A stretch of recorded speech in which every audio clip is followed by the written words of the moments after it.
साहित्य सरिता में मैं डॉक्टर बबीता जायसवाल आप सभी का हार्दिक स्वागत करती हूँ।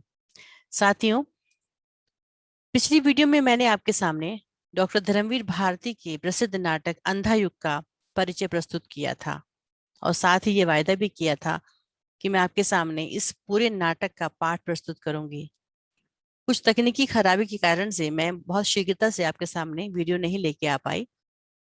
आज मैं आपके सामने इसको पुनः प्रस्तुत कर रही हूँ और इस वीडियो के माध्यम से मैं इसके पहले अंक का पाठ प्रारंभ कर रही हूँ। आशा करती हूँ कि मेरी छात्राओं को और आपको ये पसंद आएगा। धर्मवीर भारती का अंधा युग नाटक महाभारत के युद्ध के बाद की पृष्ठभूमि पर आधारित नाटक है और इसको समझना बहुत मुश्किल भी नहीं है पाठ के द्वारा, लेकिन छात्राओं के हित के लिए मैं थोड़ा सारांश के रूप में ही इसका अर्थ भी प्रस्तुत करूंगी। तो आइए करते हैं इस नाटक का पाठ। उससे पहले जानते हैं कि इस नाटक को लिखने से पहले डॉक्टर धर्मवीर भारती ने इसके बारे में क्या कहा था। तो बिल्कुल जैसे का तैसा ही मैं आपको उनका जो एक प्रकार से कथन है, स्वकथन है, वह मैं आपको बताना चाहती हूँ।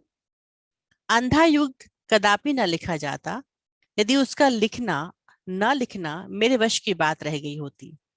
इस कृति का पूरा जटिल वितान जब मेरे अंतर में उभरा तो मैं असमंजस में पड़ गया।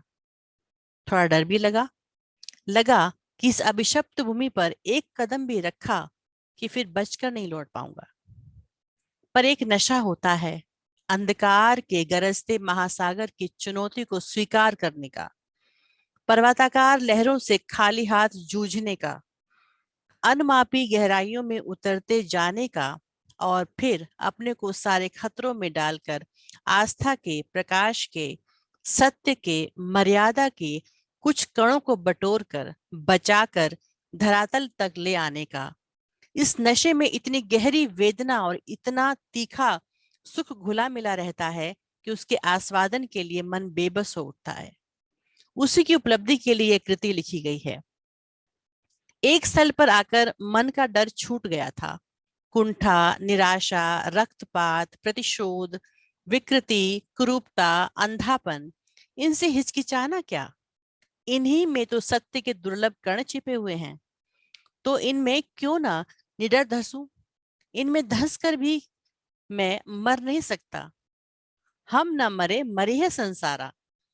पर नहीं, संसार भी क्यों मरे? मैंने जब वेदना सबकी भोगी है तो जो सत्य पाया वह अकेले मेरा कैसे हुआ? एक धरातल ऐसा भी होता है जहां निजी और व्यापक का बाह्य अंतर मिट जाता है। वे भिन्न नहीं रहते, कहियत भिन्न न भिन्न। यह तो व्यापक सत्य है जिसकी निजी उपलब्धि मैंने की है। अतः उसकी मर्यादा इसी में है कि वह पुनः व्यापक हो जाए। तो अपनी कृति के बारे में उनका स्वकथन है। अगर देखा जाए तो यह नाटक 7 शीर्षकों में विभाजित है, लेकिन इसके अंक 5 ही हैं। पहला है स्थापना शीर्षक। अंधा युग की स्थापना के शीर्षक से है। पहला अंक है कौरव नगरी, दूसरा अंक है पशु का उदय, तीसरा अंक है अश्वत्थामा का अर्ध सत्य। अंतराल आया है बीच में विशेषक से पंख, पहिए और पट्टियां। और चौथा अंक है गांधारी का शाप और पांचवा अंक है विजय, एक क्रमिक आत्महत्या। और अंतिम शीर्षक है समापन, प्रभु की मृत्यु। तो इस तरह के शीर्षकों में विभाजित है नाटक।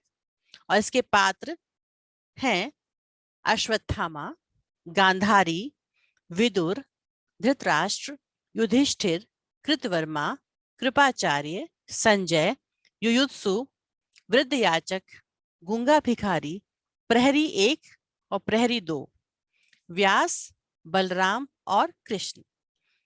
इन पात्रों से सजा हुआ यह नाटक महाभारत के 18वें दिन की संध्या से लेकर प्रभास तीर्थ में कृष्ण की मृत्यु तक के क्षणों की कथा कहता है। स्थापना शीर्षक की यदि हम बात करें तो पूरे नाटक को शुरू करने से पहले मैं आपको बता देना चाहती हूँ कि इस नाटक को मैं उसी रूप में पढ़ूंगी जिस प्रकार से लिखा गया है और रंगमंच दृष्टिकोण से इस नाटक को लिखा गया है। तो संवाद के साथ साथ जो इसमें निर्देश है उनको भी साथ साथ में नाटक की भांति ही आपके सामने प्रस्तुत करती जाऊंगी, जिससे आपको नाटक को पढ़ने का आनंद आएगा। नेपथ्य से उद्घोषणा तथा मंच पर नर्तक के द्वारा उपयुक्त भाव नाट्य का प्रदर्शन। शंख ध्वनि के साथ पर्दा खुलता है और मंगलाचरण के साथ साथ नर्तक नमस्कार मुद्रा प्रदर्शित करता है। उद्घोषणा के साथ साथ उसकी मुद्राएं बदलती जाती हैं। मंगलाचरण नारायणम नमस्कृत्य नरम चैव नरोत्तमम देवीम सरस्वतीम व्यासम ततो जय मुदीरेत। उसके बाद उद्घोषणा। जिस युग का वर्णन इस कृति में है उसके विषय में विष्णु पुराण में कहा गया है। उस भविष्य में अर्थ धर्म ह्रासोन्मुख होंगे, क्षय होगा धीरे धीरे सारी धरती का। सत्ता होगी उनकी जिनकी पूंजी होगी, जिनके नकली चेहरे होंगे, केवल उन्हें महत्व मिलेगा। राज शक्तियां लोलुप होंगी, जनता उनसे पीड़ित होकर गहन गुफाओं में छिप छिप कर दिन काटेगी। गहन गुफाएं वे सचमुच की या अपने कुंठित अंतर की। गुफाओं में छिपने की मुद्रा का प्रदर्शन करते करते नर्तक नेपथ्य में चला जाता है। युद्ध उपरांत ये अंधा युग अवतरित हुआ जिसमें स्थितियां, मनोवृत्तियां, आत्माएं सब विकृत हैं। है एक बहुत पतली डोर मर्यादा की, पर वह भी उलझी है दोनों ही पक्षों में। सिर्फ कृष्ण में साहस है सुलझाने का। वह है भविष्य का रक्षक, वह है अनासक्त। पर शेष अधिकतर है अंधे, पथभ्रष्ट, आत्महारा, विगलित, अपने अंतर की अंध गुफाओं के वासी। ये कथा उन्हीं अंधों की है या कथा ज्योति की है अंधों के माध्यम से। और पटाक्षेप हो जाता है। पहला अंक शुरू होता है कौरव नगरी से। 3 बार तुरीनाद के उपरांत कथा गायन होता है। टुकड़े टुकड़े हो बिखर चुकी मर्यादा, उसको दोनों ही पक्षों ने तोड़ा है। पांडव ने कुछ कम, कौरव ने कुछ ज्यादा। यह रक्तपात अब कब समाप्त होना है? यह अजब युद्ध है नहीं किसी की भी जय। दोनों पक्षों को खोना ही खोना है। अंधों से शोभित था युग का सिंहासन। दोनों ही पक्षों में विवेक ही हारा। दोनों ही पक्षों में जीता अंधापन। भय का अंधापन, ममता का अंधापन, अधिकारों का अंधापन जीत गया। जो कुछ सुंदर था, शुभ था, कोमलतम था, वह हार गया। द्वापर युग बीत गया, पर्दा उठने लगता है। यह महायुद्ध के अंतिम की संध्या है, छाई चारों ओर उदासी गहरी। कौरव के महलों का सूना गलियारा है, घूम रहे केवल 2 बूढ़े प्रहरी। पर्दा उठने पर स्टेज खाली है। दाईं और बाईं और बर्छे और ढाल लिए 2 प्रहरी आते हैं, जो वार्तालाप करते हुए यंत्र परिचालित से स्टेज पर आकर आर पार चलते हैं। पहला प्रहरी कहता है, थके हुए हैं हम, पर घूम घूम पहरा देते हैं इस सूने गलियारे में। दूसरा प्रहरी कहता है, सूने गलियारे में, जिसके इस रत्न जटित फर्शों पर कौरव वधुएं मंथर मंथर गति से सुरभित पवन तरंगों सी चलती थी, आज वे विधवा हैं। प्रहरी पहला कहता है, थके हुए हैं हम, इसलिए नहीं कि कहीं कहीं युद्धों में हमने भी बाहुबल दिखाया है। प्रहरी थे हम केवल 17 दिनों के लोम हर्षक संग्राम में। भाले हमारे ये, ढाले हमारी ये, निरर्थक पड़ी रही अंगों पर बोझ बनी। रक्षक थे हम केवल, लेकिन रक्षणीय कुछ भी नहीं था वहां। दूसरा प्रहरी कहता है, रक्षणीय कुछ भी नहीं था यहाँ।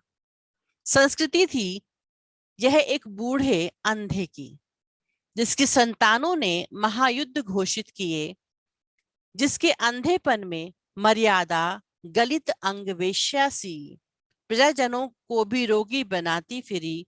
उस अंधी संस्कृति, उस रोगी मर्यादा की रक्षा हम करते रहे 17 दिन। पहला प्रहरी कहता है, जिसने अब हमको थका डाला है। मेहनत हमारी निरर्थक थी, आस्था का, साहस का, श्रम का, अस्तित्व का हमारे कुछ अर्थ नहीं था। प्रहरी दूसरा कहता है, अर्थ नहीं था, कुछ भी अर्थ नहीं था। जीवन के अर्थहीन सूने गलियारे में पहरा दे देकर अब थके हुए हैं हम, अब चुके हुए हैं हम। चुप होकर वे आर पार घूमते हैं। सहसा स्टेज पर प्रकाश धीमा हो जाता है। नेपथ्य से आंधी की सी ध्वनि आती है। एक प्रहरी कान लगाकर सुनता है, दूसरा भौं पर हाथ रखकर आकाश की ओर देखता है। पहला प्रहरी कहता है, सुनते हो? कैसी ध्वनि वह, भयावह। दूसरा प्रहरी कहता है, सहसा अंधियारा क्यों होने लगा? देखो तो, दिख रहा है कुछ?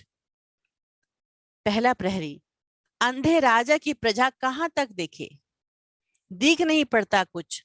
हाँ, शायद बादल हैं। दूसरा प्रहरी भी बगल में आकर देखता है और भयभीत हो उठता है। दूसरा प्रहरी कहता है, बादल नहीं, बादल नहीं है, ये गिद्ध है। लाखों करोड़ों पांखें खोले, पंखों की ध्वनि के साथ स्टेज पर और भी अंधेरा हो जाता है। पहला प्रहरी कहता है, लो, सारी कौरव नगरी का आसमान गिद्धों ने घेर लिया। दूसरा प्रहरी कहता है, झुक जाओ, झुक जाओ, ढालों के नीचे छिप जाओ। नरभक्षी हैं, ये गिद्ध भूखे हैं। प्रकाश तेज होने लगता है। पहला प्रहरी कहता है, लो, ये मुड़ गए कुरुक्षेत्र की दिशा में।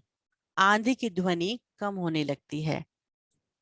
दूसरा प्रहरी कहता है, मौत जैसे ऊपर से निकल गई। दूसरा प्रहरी कहता है, अपशकुन है, भयानक है यह, पता नहीं क्या होगा इस नगरी में। विदुर का प्रवेश बाईं ओर से। कौन है? विदुर कहते हैं, मैं हूं, विदुर। देखा धृतराष्ट्र ने, देखा यह भयानक दृश्य? पहला प्रहरी कहता है, देखेंगे कैसे, वे अंधे हैं, कुछ भी क्या देख सके अब तक वे? विदुर, मिलूंगा उनसे मैं, अशकुन भयानक है, पता नहीं संजय क्या समाचार लाए आज। प्रहरी जाते हैं। विदुर अपने स्थान पर चिंतातुर खड़े रहते हैं। पीछे का पर्दा उठने लगता है।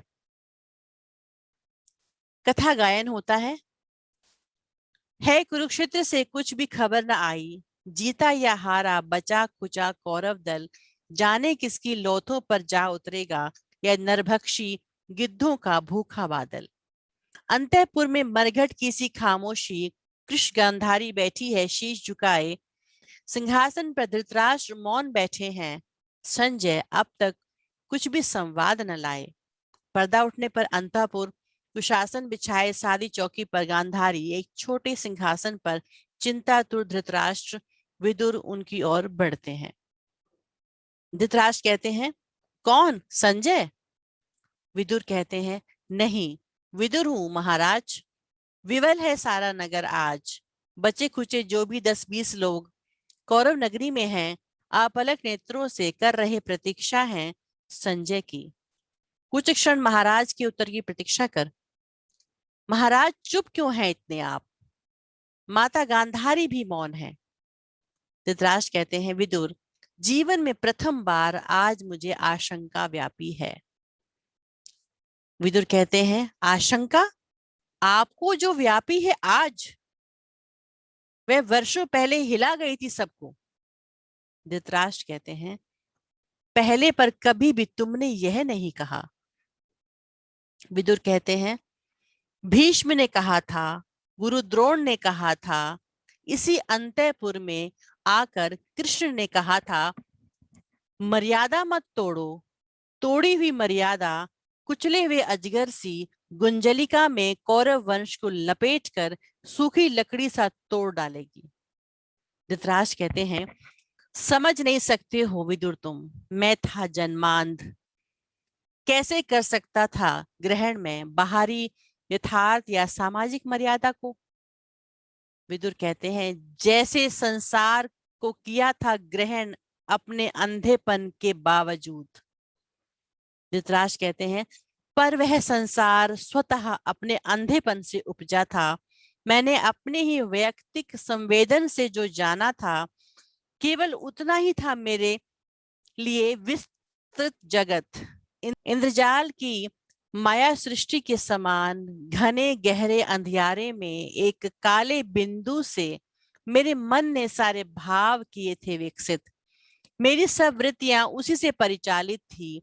मेरा स्नेह, मेरी घृणा, मेरी नीति, मेरा धर्म बिल्कुल मेरा ही वैयक्तिक था। उसमें नैतिकता का कोई बाह्य मापदंड था ही नहीं। कौरव जो मेरी मांसलता से उपजे थे, वे ही थे अंतिम सत्य। मेरी ममता ही वहां नीति थी, मर्यादा थी। विदुर कहते हैं, पहले ही दिन से किंतु आपका वह अंतिम सत्य कौरवों का सैनिक बल होने लगा था सिद्ध, झूठा और शक्तिहीन। पिछले 17 दिन से एक एक कर पूरे वंश के विनाश का संवाद आप सुनते रहे। धृतराष्ट्र कहते हैं, मेरे लिए वे संवाद सब निरर्थक थे। मैं हूं जन्मांध, केवल सुन ही तो सकता हूं। संजय मुझे देते हैं केवल शब्द। उन शब्दों से जो आकार चित्र बनते हैं, उनमें मैं अब तक अपरिचित हूं। उनसे मैं अब तक अपरिचित हूं। कल्पित कर सकता नहीं कैसे दुशासन की आहत छाती से रक्त उबल रहा होगा, कैसे क्रूर भीम ने अंजलि में धार उसे होंठ तर किए होंगे। कानों पर हाथ रखकर गांधारी, महाराज मत दोहराइए, वह सह नहीं पाऊंगी। सब क्षण भर चुप हो जाते हैं। धृतराष्ट्र कहते हैं, आज मुझे भान हुआ मेरे व्यक्तिक सीमाओं के बाहर भी सत्य हुआ करता है। आज मुझे भान हुआ सहसा यह उगा कोई बांध टूट गया है। कोटि कोटि योजन तक दहाड़ता हुआ समुद्र मेरी व्यक्तिक अनुमानित सीमित जग को लहरों की विषय जिह्वाओं को लहरों की विषय जिह्वाओं से निगलता हुआ मेरे अंतर मन में बैठ गया है। सब कुछ बह गया है। मेरे अपने व्यक्तिक मूल्य, मेरी निश्चित किंतु ज्ञानहीन आस्थाएं, मेरी निश्चिंत किंतु ज्ञानहीन आस्थाएं। विदुर कहते हैं, वह जो पीड़ा ने पराजय ने दिया है ज्ञान, दृढ़ता ही देगा वह। धृतराष्ट्र कहते हैं, किंतु इस ज्ञान ने भय ही दिया है विदुर। जीवन में प्रथम बार आज मुझे आशंका व्यापी है। विदुर कहते हैं, भय है तो ज्ञान है अधूरा भी। प्रभु ने कहा था, यह ज्ञान जो समर्पित नहीं है अधूरा है। मनोबुद्धि तुम अर्पित कर दो मुझे, भय से मुक्त होकर तुम प्राप्त मुझे ही होगे, इसमें संदेह नहीं। आवेश से कहती है गांधारी, इसमें संदेह है और किसी को मत हो, मुझको है। अर्पित कर दो मुझको मनोबुद्धि, उसने कहा है यह, जिसने पितामह के वाणों से आहत हो अपनी सारी ही मनोबुद्धि खो दी थी। उसने कहा है यह, जिसने मर्यादा को तोड़ा है बार बार। धृतराष्ट्र कहते हैं, शांत रहो गांधारी, शांत रहो। दोष किसी को मत दो, अंधा था मैं। गांधारी कहती है, लेकिन अंधी नहीं थी मैं। मैंने ये बाहर का वस्तु जगत अच्छी तरह जाना था। धर्म, नीति, मर्यादा, ये सब है केवल आडंबर मात्र। मैंने ये बार बार देखा था। निर्णय के क्षण में विवेक और मर्यादा व्यर्थ सिद्ध होते आए हैं सदा। हम सबके मन में कहीं एक अंध गहवर है। बर्बर पशु, अंध पशु वास वही करता है। बर्बर पशु, अंध पशु वास वही करता है। स्वामी जो हमारे विवेक का, नैतिकता, मर्यादा, अनासक्ति, कृष्णार्पण, यह सब है अंधी प्रवृत्तियों की पोशाकें, जिनमें कटे कपड़ों की आंखें सिली रहती हैं। मुझको इस झूठे आडंबर से नफरत थी, इसीलिए स्वेच्छा से मैंने इन आंखों पर पट्टी चढ़ा रखी थी। विदुर कहते हैं, कटु हो गई हो तुम गांधारी, पुत्र शोक ने तुमको अंदर से जर्जर कर डाला है। तुम्ही ने कहा था दुर्योधन से, गांधारी कहती है, मैंने कहा था दुर्योधन से, धर्म जिधर होगा ओ मूर्ख उधर जय होगी।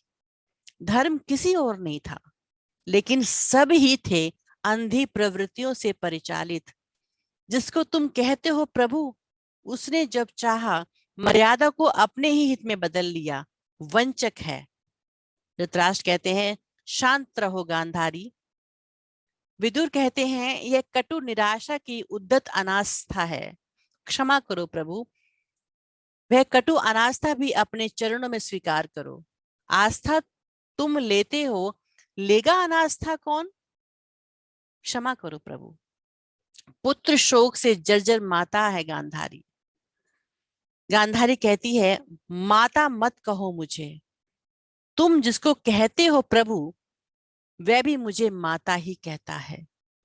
शब्द यह जलते हुए लोहे की सलाखों सा मेरी पसलियों में धंसता है। 17 दिन के अंदर मेरे सब पुत्र एक एक कर मारे गए। अपने इन हाथों से मैंने उन फूली सी विधवाओं की कलाइयों से चूड़ियां उतारी हैं। अपने इस आंचल से सिंदूर की रेखाएं पोंछी हैं। नेपथ्य से आवाज आती है, जय हो दुर्योधन की जय हो, गांधारी की जय हो, मंगल हो नरपति धृतराष्ट्र का मंगल हो। धृतराष्ट्र कहते हैं, देखो विदुर देखो, संजय आए हैं। गांधारी कहती है, जीत गया मेरा पुत्र दुर्योधन, मैंने कहा था वह जीतेगा निश्चय। आज प्रहरी का प्रवेश होता है। प्रहरी आता है और कहता है, याचक है महाराज। याचक का प्रवेश, एक वृद्ध याचक है। विदुर कहते हैं, याचक है, उन्नत ललाट, श्वेत केशी, आजानुबाहु। वाचक कहता है, मैं वह भविष्य हूं जो झूठा सिद्ध हुआ आज कौरव की नगरी में। मैंने मापा था नक्षत्रों की गति को, उतारा था अंकों में मानव नियति के अलिखित अक्षर जांचे थे। मैं था ज्योतिषी दूर देश का। धृतराष्ट्र कहते हैं, याद मुझे आता है तुमने कहा था कि द्वंद्व अनिवार्य है, क्योंकि उससे ही जय होगी कौरव दल की। याचक कहता है, मैं हूं वही। आज मेरा विज्ञान सब मिथ्या ही सिद्ध हुआ। सहसा एक व्यक्ति ऐसा आया जो सारे नक्षत्रों की गति से भी ज्यादा शक्तिशाली था। उसने रणभूमि में विषादग्रस्त अर्जुन से कहा, मैं हूं परात्पर, जो कहता हूं करो, सत्य जीतेगा, मुझसे लो सत्य, मत डरो। विदुर कहते हैं, प्रभु थे वह। गांधारी कहती है, कभी नहीं। विदुर कहते हैं, उनकी गति में ही समाहित है सारे इतिहासों की, सारे नक्षत्रों की दैवी गति। याचक कहता है, पता नहीं प्रभु है या नहीं, किंतु उस दिन यह सिद्ध हुआ, जब कोई भी मनुष्य अनासक्त होकर चुनौती देता है इतिहास को, उस दिन नक्षत्रों की दिशा बदल जाती है। नियति नहीं है पूर्व निर्धारित, उसको हर क्षण मानव निर्णय बनाता और मिटाता है। गांधारी कहती है, प्रहरी इसको एक अंजुल मुद्राएं दो। तुमने कहा है जय होगी दुर्योधन की। याचक कहता है, मैं तो हूं झूठा भविष्य मात्र, मेरे शब्दों का इस वर्तमान में कोई मूल्य नहीं। मेरे जैसे जाने कितने झूठे भविष्य, ध्वस्त स्वप्न, गलित तत्व बिखरे हैं कौरव नगरी में गली गली। माता है गांधारी, ममता में पाल रही है सबको। प्रहरी मुद्राएं लेकर देता है, जय हो दुर्योधन की, जय हो गांधारी की, और चला जाता है। गांधारी कहती है, होगी अवश्य होगी जय, मेरी है आशा। ये अंधी है तो हो, पर जीतेगा दुर्योधन, जीतेगा। दूसरा प्रहरी आकर दीप जलाता है। विदुर कहते हैं, डूब गया दिन। धृतराष्ट्र कहते हैं, पर संजय नहीं आए, लौट गए होंगे सब योद्धा अब शिविर में। जीता कौन, हारा कौन? विदुर कहते, महाराज संशय मत करें, संजय जो समाचार लाएंगे शुभ होगा, माता अब जाकर विश्राम करें, नगर द्वार अपलक खुले ही हैं। संजय के रथ की प्रतीक्षा में एक और विदुर और दूसरी ओर धृतराष्ट्र तथा गांधारी जाते हैं। प्रहरी पुनः स्टेज के आर पार घूमने लगते हैं। पहला प्रहरी कहता है मर्यादा, दूसरा प्रहरी कहता है अनास्था, पहला प्रहरी कहता है पुत्र शोक, दूसरा प्रहरी कहता है भविष्यत, पहला प्रहरी कहता है ये सब राजाओं के जीवन की शोभा है, दूसरा प्रहरी कहता है वे जिनको ये सब प्रभु कहते हैं इस सब को अपने ही जिम्मे ले लेते हैं। पहला प्रहरी कहता है पर यह जो हम दोनों का जीवन सूने गलियारे में बीत गया, कौन इसे अपने जिम्मे लेगा। हमने मर्यादा का अतिक्रमण नहीं किया क्योंकि नहीं थी अपनी कोई भी मर्यादा। हमको अनास्था ने कभी नहीं झकझोरा क्योंकि नहीं थी अपनी कोई भी गहन आस्था। हमने नहीं झेला शोक, जाना नहीं कोई दर्द, सोने गलियारे सा सूना यह जीवन भी बीत गया क्योंकि हम दास थे, केवल वहन करते थे आज्ञाएं हम अंधे राजा की। नहीं था हमारा कोई अपना खुद का मत, कोई अपना निर्णय। पहला प्रहरी कहता है इसलिए सोने गलियारे में निरुद्देश्य निरुद्देश्य चलते हम रहे सदा, दाएं से बाएं और बाएं से दाएं। दूसरा प्रहरी कहता है मरने के बाद भी यम के गलियारे में चलते रहेंगे सदा, दाएं से बाएं और बाएं से दाएं।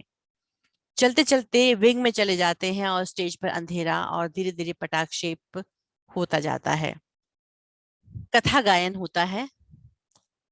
बीच बीच में इस नाटक में कथा को गायन की शैली में आगे बढ़ाया जाता है। आसन पराजय वाली इस नगरी में सब नष्ट हुई पद्धतियां धीमे धीमे, ये शाम पराजय की, भय की, संशय की, भर गए तिमिर से ये सूने गलियारे, जिनमें बूढ़ा झूठा भविष्य याचक सा है भटक रहा टुकड़े को हाथ पसारे, अंदर केवल दो बुझती लपटे बाकी, राजा के अंधे दर्शन की बारी की या अंधी आशा माता गांधारी की। वह संजय जिसको यह वरदान मिला है वह अमर रहेगा और तटस्थ रहेगा, जो दिव्य दृष्टि से सब देखे समझेगा, जो अंधे राजा से सब सत्य कहेगा, जो मुक्त रहेगा ब्रह्मास्त्रों के भय से, जो मुक्त रहेगा उलझन से संशय से, वह संजय भी इस मोह निशा से घिर कर है भटक रहा, जाने किस कंटक पथ पर। इस नाटक के पहले अंक के पाठ का अर्थ मैं अगली वीडियो में प्रस्तुत करूंगी। तो मिलती हूँ आपसे अगली वीडियो में। नमस्कार।